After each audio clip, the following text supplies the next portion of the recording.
앞 시간에는 창의적인 사람들이 기술적인 모순이 발생하는 문제에 대해서 어떻게 풀었는지에 대해서 살펴보았는데, 이번 시간에는 물리적인 모순이 발생하는 문제들은 어떻게 풀어왔는지를 살펴보도록 하겠습니다. 물리적인 모순은 문제 내의 동일한 요소에 대해서 상반된 특성이 동시에 요구되는 그런 상황이라고 말씀을 드렸죠. 그래서 앞에 기술적인 모순에 사용했던 트리즈 모순 행렬표는 더 이상 의미가 없습니다.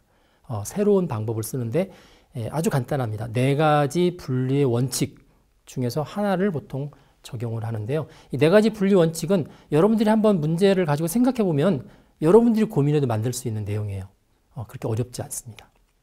그래서 이 4가지는 주로 시간에 의한 분리, 그러니까 separation in time이라는 게 있고요. 두 번째 공간에 의한 분리, separation in space. 그 다음에 세 번째가 전체와 부분에 의한 분리, 내지는 규모에 의한 분리, separation in scale이라고 되어 있습니다. 네 번째가 조건에 의한 분리, condition에 의한 분리죠.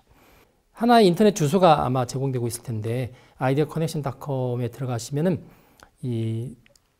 지금 말하는 물리적인 모순에 관한, 그다음에 앞서 이야기했던 기술적인 모순에 관한 그 인터뷰 자료들이 상당히 많이 나와 있고요.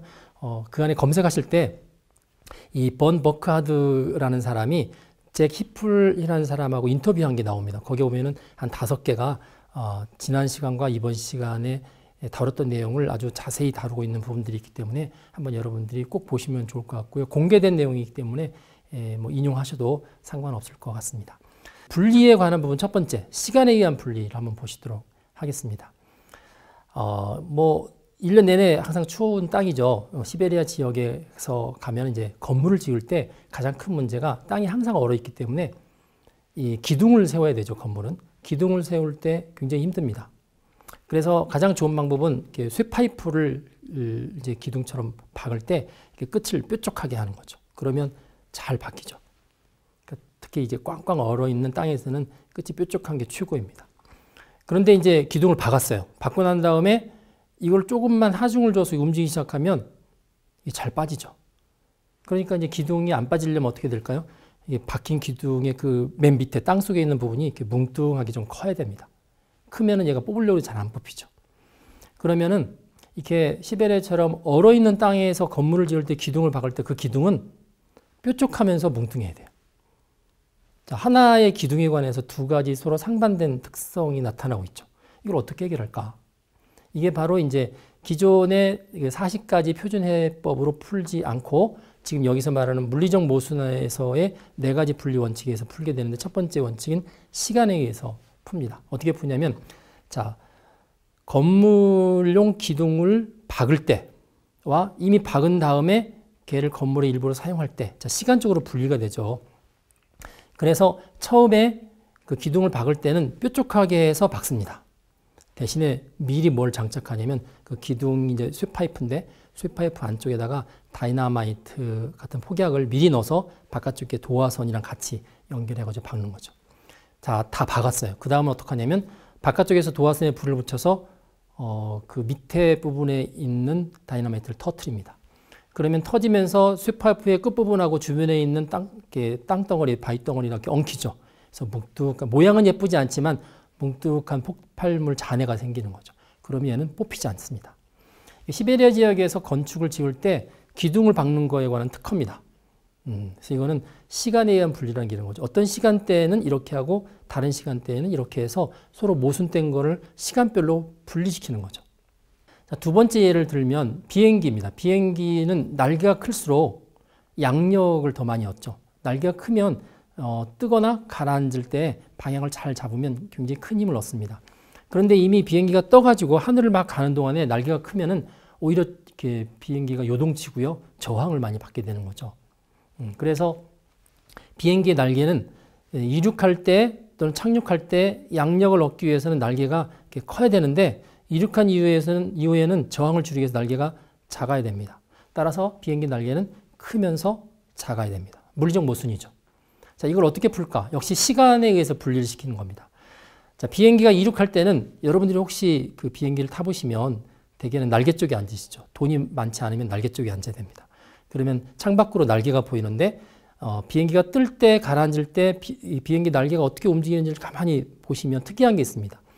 비행기 날개가 고정된 부분이 있고요. 뒤쪽에 앞쪽에 고정된 부분 안쪽으로 들어갔다 나갔다 하는 부분이 있습니다. 그래서 이륙하거나 착륙할 때는 앞에 있는 날개 쪽에 포함되어 있던 날개가 이렇게 나옵니다. 그러니까 날개가 전체적으로 커지는 거죠. 비행기가 이제 이륙해서 진행을 하고 있는 동안에는 뒤쪽에 있는 날개가 안쪽으로 이렇게 들어갑니다. 이게 이제 시간에 의한 분리 방법이 되겠습니다. 자, 비슷한 경우가 있습니다. 뭐냐면 바퀴입니다. 자, 비행기가 육지에 내려서 활주로를 달릴 때는 바퀴가 있어야 되죠. 근데 비행기가 일단 딱 뜨고 나면 바퀴를 계속 바깥에다가 내놓고 날아갈 경우는 바퀴가 엄청난 공기의 저항을 받잖아요. 그러니까 그때는 바퀴가 필요 없습니다. 따라서 비행기 바퀴는 있으면서 없어야 되는 거죠. 자, 물리적 모순 가운데서 존재에 관한 모순이 있어요. 얘는 있어야 되지만 또 없어야 되기도 하다. 이게 대표적인 경우가 비행기 바퀴입니다. 그래서 이전까지는 비행기 바퀴를 항상 바깥에다가 내놓고 이렇게 날아다녔거든요. 그러다가 1927년에 처음으로 비행기 몸체 안에다가 바퀴를 이렇게 집어넣는 기술이 개발이 됐고요. 그래서 1927년 타임즈가 그해 선정한 최고의 발명품이 바로 바퀴를 몸체에다 집어넣는 비행기였습니다.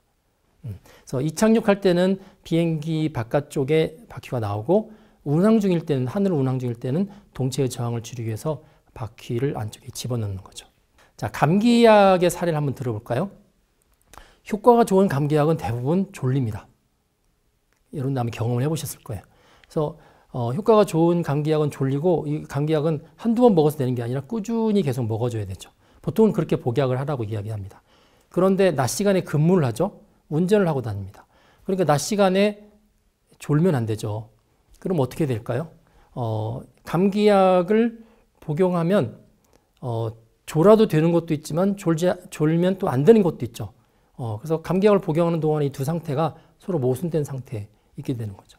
그래서 이 경우를 해결하기 위해서 졸리지 않는 감기약이 낮의 용으로 따로 있고요. 뭐 밤에 있는 것은 되게 졸리는 감기약이죠. 그래서 약국 가서 처방을 하시면 이거는 저녁 때 드십시오. 이건 아침과 점심 때 드십시오라고 분류하는데 실제 이제 미국 같은 경우는 감기약을 다 슈퍼에서 다 팔죠. 보시면은 여기 코리시딘이라는 감기약인데 왼쪽은 데이용, 오른쪽은 나이트용 그렇게 그 동시에 판매를 하고 있어서 이게 분리를 시켰죠.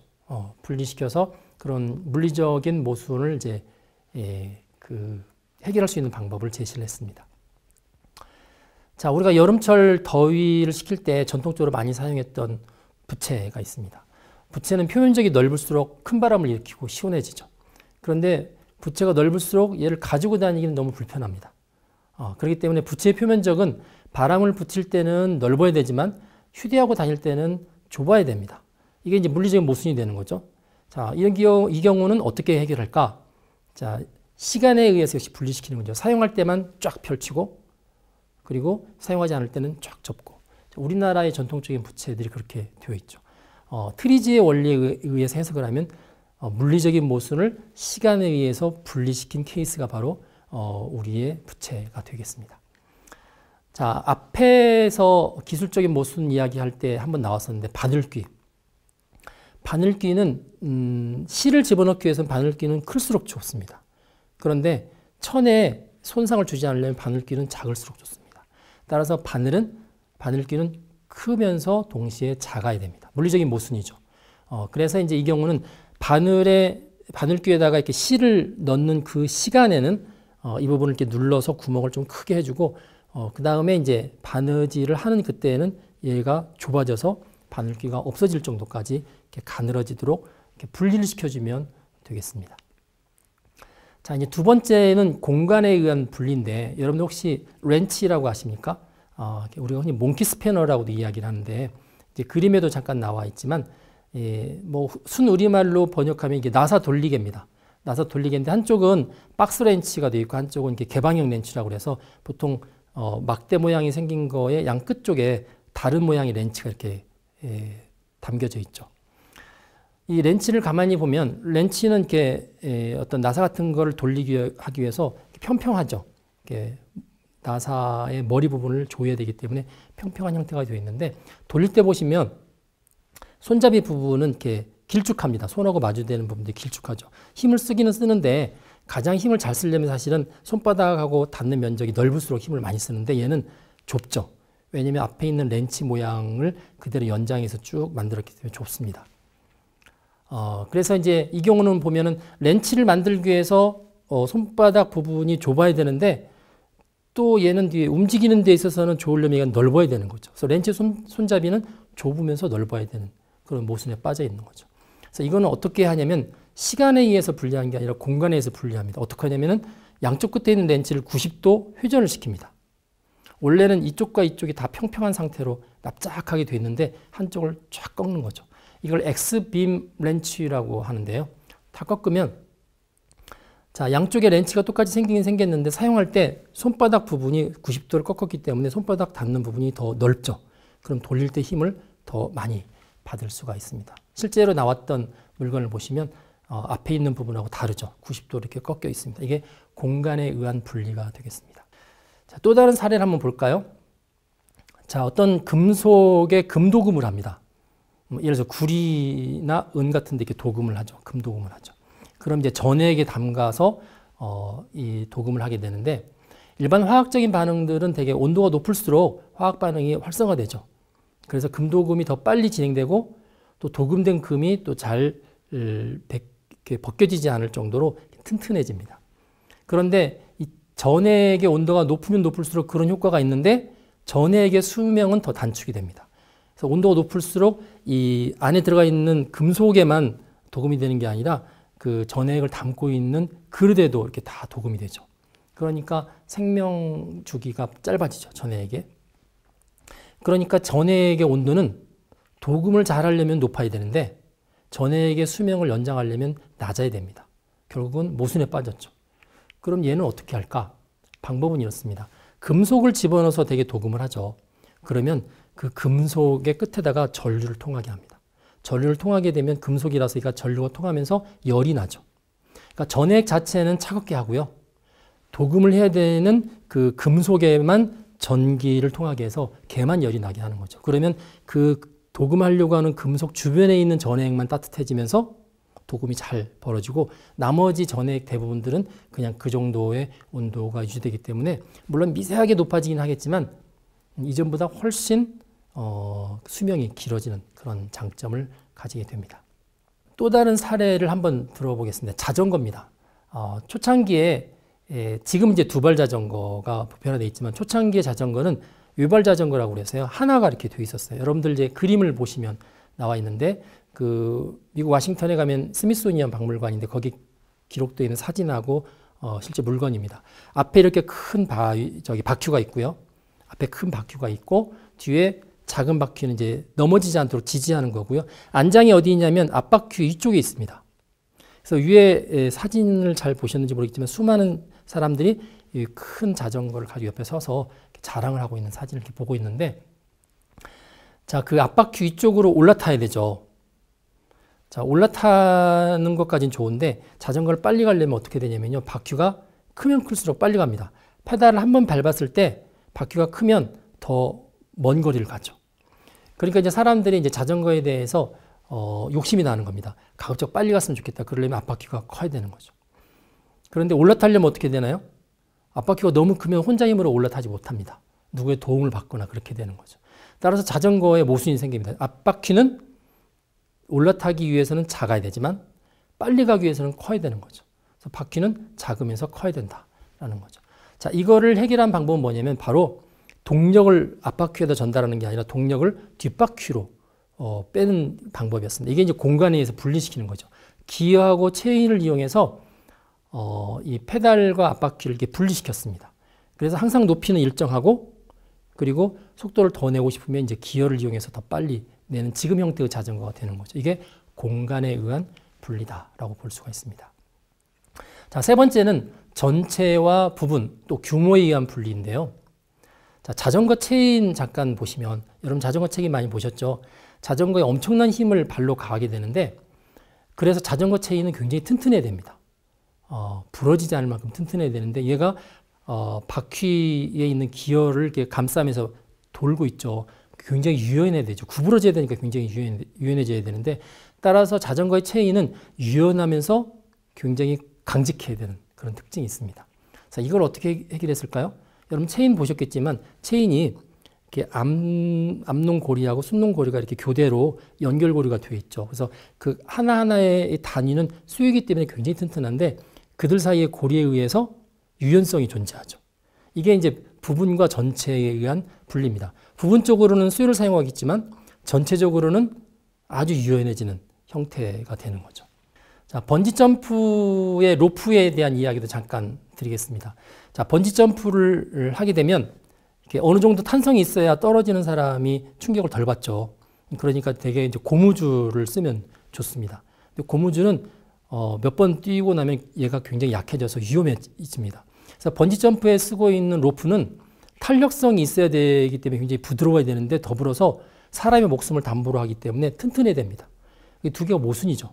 그래서 이걸 해결하기 위한 방법들은 뭐냐면 아주 가느다란 고무줄을 이렇게 아주 다발로 해서 묶어서 쓰는 겁니다. 묶어서 쓰기 때문에 한 가닥 한 가닥은 탄성이 있는 고무줄인데 전체를 밧줄처럼 묶어서 쓰게 되면 굉장히 튼튼해지는 거죠. 이게 부분과 전체에 의한 분리입니다. 부분적으로는 고무줄이지만 전체적으로는 굉장히 튼튼한 동아줄이 되는 거죠. 이게 번지점프에서 쓰고 있는 분리의 기법이 되겠습니다. 자, 네 번째는 이제 조건에 의한 분리입니다. 시간에 의한 분리하고 약간 유사해 보이는데 왜냐면 시간도 조건 중에 하나죠. 뭐 할 때 이렇게 하니까.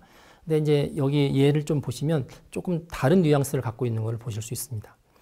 자, 부모님들이 보통 아이들을 이렇게 그림을 많이 그리도록 크레파스와 도화지를 사줍니다. 아이들이 크레파스와 도화지에다가 그림을 그리면 좋은데 잠깐 한눈을 파는 사이에 벽에다가 그리고 책상 위에다 그리고 마구마구 낙서를 하게 됩니다. 심지어 손에도 막 크레파스가 묻죠. 그래서 이제 부모 입장에서 보면은 정말 도화지대 그림을 그릴 때는 이렇게 크레파스에서 이렇게 색깔이 잘 나왔으면 좋겠는데 벽에다가 그린다거나 다른 데 막 그릴 때는 크레파스에서 색이 나오지 않았으면 좋겠어요. 따라서 크레파스는 색이 나오면서 동시에 안 나와야 되는 모순에 빠져 있는 거죠. 이 물리적 모순을 해결하기 위해서 크레율라라는 아주 유명한 그 미국의 크레파스 회사가 있는데 거기서 매스프리 제품이라는 거를 만들었습니다. 매스프리 패드 앤 마커스라고 되어 있는데 보통 우리가 화이트보드에 쓰는 것을 보통 마카라고 그러죠. 마커. 그래서 그 학생들 아이들이 주로 그림을 잘 그릴 수 있는 이제 뭐 신데렐라라든지 뭐 이런 이야기가 있는 그 아웃라인이 되어 있는 그림이 패드로 이렇게 나와 있고요. 거기다가 이 마커를 이용해서 그리면 정말 잘 색칠이 됩니다. 그런데 그 마카펜을 벽지나 다른 데 놓고 막 칠하면 색깔이 전혀 나오지 않습니다. 이게 이제 이 물리적 모순을 해결했던 케이스고 실제 상품이 이렇게 보이죠. 매스프리 제품이 보입니다.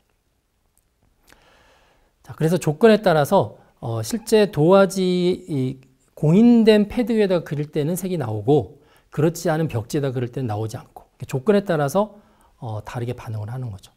또 한 가지 케이스를 보면 자전거를 잠깐 보겠습니다. 자전거 바퀴입니다. 자, MTB라고 해서 산악자전거 보면은 산악자전거는 항상 불규칙한 울퉁불퉁한 길을 가는 거죠. 그렇기 때문에 바퀴가 아주 험악하게 되어 있습니다. 온갖 것과 걸리면서 이 마찰이 생겨서 타고 올라가거나 내려와야 되기 때문에 그렇죠. 이 MTB 자전거와 완전 반대되는 자전거가 사이클입니다. 보통 경주용 자전거죠. 아주 얇게 생겼으면서 매끈하게 되어 있는 타이어로 구성되어 있죠. 그런데 이제 그 사이에 들어있는 자전거가 어번 자전거라고 해서 시내에 타는 겁니다. 시내는 대부분 다 포장이 되어 있죠. 그러니까 사이클용 자전거와 같은 타이어를 써도 되는데 모든 게 다 포장이 되어 있는 게 아니에요. 어느 길에 가면 이제 비포장 도로도 있고 가끔씩 울퉁불퉁한 데가 있죠. 그럼 울퉁불퉁한 데 가게 되면 MTB 자전거의 타이어처럼 바뀌어야 얘가 돌아갈 수 있는 거죠. 따라서 자전거 바퀴는 이 어번 자전거 같은 경우는 포장도로에서는 매끄러워야 되지만 비포장도로에서는 울퉁불퉁해야 되는 특성을 가지고 있어요. 그래서 결국은 물리적 모순에 빠졌죠. 이걸 해결하기 위한 거는 뭐냐면 결국 타이어에다가 홈을 파는 겁니다. 타이어의 바깥쪽은 그 사이클용 자전거처럼 매끈하게 되어 있지만 그 안쪽으로 이렇게 홈을 파는 거죠. 홈을 제법 굵게 파서 그 굵게 판 홈과 비포장도로가 만났을 때 이렇게 잘 걸릴 수 있도록 홈이 이렇게 파져 있는 거가 조건에 의한 분리라고 볼 수가 있습니다. 네, 보통 이제 저희가 어떤 가루에서 여러 가지 그 알맹이들을 건져낼 때 쓰는 게 보통 채라는 도구가 있죠. 그래서 채라는 도구는 이제 틈새를 통해서 가루는 뚫려서 내려가지만 곡식 알갱이들은 이제 틈새보다 크기 때문에 이렇게 걸러내는 그런 작업을 하는데요. 보통 통밀을 빻으면 이제 밀가루가 되는데 그 안에 역시 통밀이 섞여 있기 때문에 체를 통해서 걸러냅니다. 이것도 일종의 이제 조건에 의한 분리죠. 체 격자보다 큰 거는 걸리고요. 격자보다 작은 가루는 밑으로 빠져나가는 그런 형태로 되어 있습니다.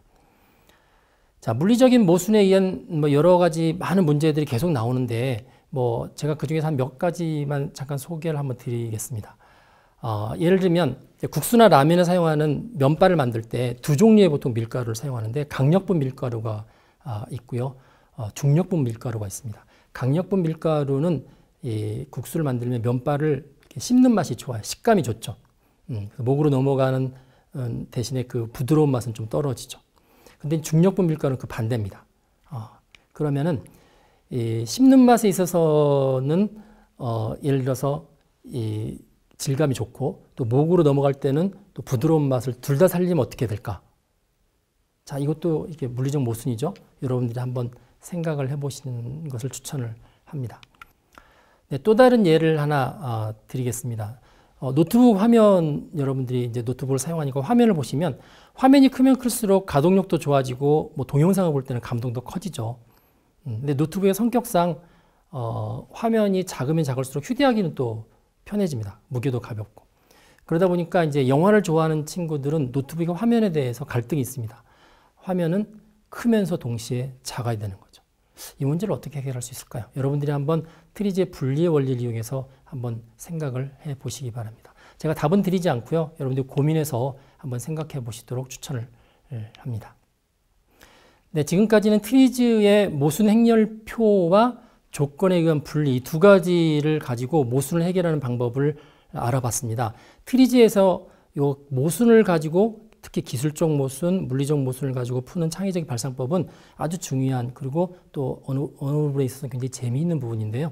사실 알츠슐러가 이 부분을 처음에 주력을 하다가 나중에는 이제 또 다른 방법을 제시를 했습니다. 이 경우는 이제 모순이 아니고 자원의 리소스의 활용이라는 이제 다른 측면에서의 또 다른 창의적인 해법인데요. 보통 물질장 분석과 76가지의 표준 해법 이렇게 이야기를 하고 있습니다. 그래서 물질장 모델이라는 게 있는데 물질장 보통은 이제 이 substance field라고 번역을 하는데 어떤 문제가 주어지면 그 문제에서 문제를 정의할 때 두 개의 물질, 그러니까 두 개의 substance죠. 두 개의 substance 오브젝트와 그 사이에 이제 커뮤니케이션 할 수 있는 어떤 영역, 그걸 이제 장 필드라고 정의를 하는데요. 두 개의 물질과 장, 최소한 이 세 가지 이상으로 인해서 어떤 문제가 이게 정의가 되고 거기에서 이제 장과 어떤 대상 사이의 관계가 뭐 꼬불꼬불한 화살표, 뭐 점선 화살표 이런 걸로 해서 뭐 불충분한 작용, 뭐 유해한 작용 이렇게 정의를 합니다. 그래서 문제가 되는 모델을 정의하고 걔를 이제 문제가 없는 모델로 전환시키도록 뭐 그렇게 해서 접근하는 방법인데요.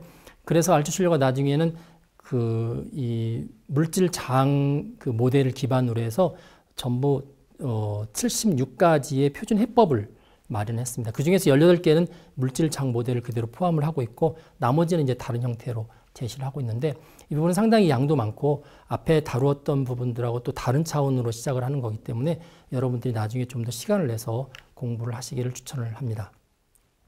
자, 이번 주에는 트리즈 이론을 공부를 했습니다. 트리즈는 알츠슐러가 수십만 건의 특허를 분석해서 그 안에 숨겨져 있는 아주 보편적인 창의적인 아이디어를 이렇게 바깥으로 표현해낸 표준 해법이라고 볼 수가 있습니다. 그래서 주로 모순을 중심으로 해서 문제를 정리했고요. 모순을 풀기 위해서 40가지 표준 해법을 제시를 했습니다. 여하튼 트리즈는 이미 창의적인 산물을 만들어낸 선배들의 도움을 총망라한 기법이다라고 볼 수가 있습니다. 처음부터 내가 모든 것을 추출하겠다는 생각보다는 이미 많은 창의적인 산물을 만들어낸 그리고 창의적인 문제 해결 방법을 제시했던 선배들의 도움을 이렇게 기꺼이 받는 것은 대부분의 창의적인 사람들이 가지고 있는 습관이기 때문에 여러분들도 그렇게 오픈된 형태로 다른 사람들의 도움을 기꺼이 받고 또 그런 도움을 받는 방법을 만들어 놓은 창의적인 발상법들을 충분히 잘 익히시기를 추천합니다.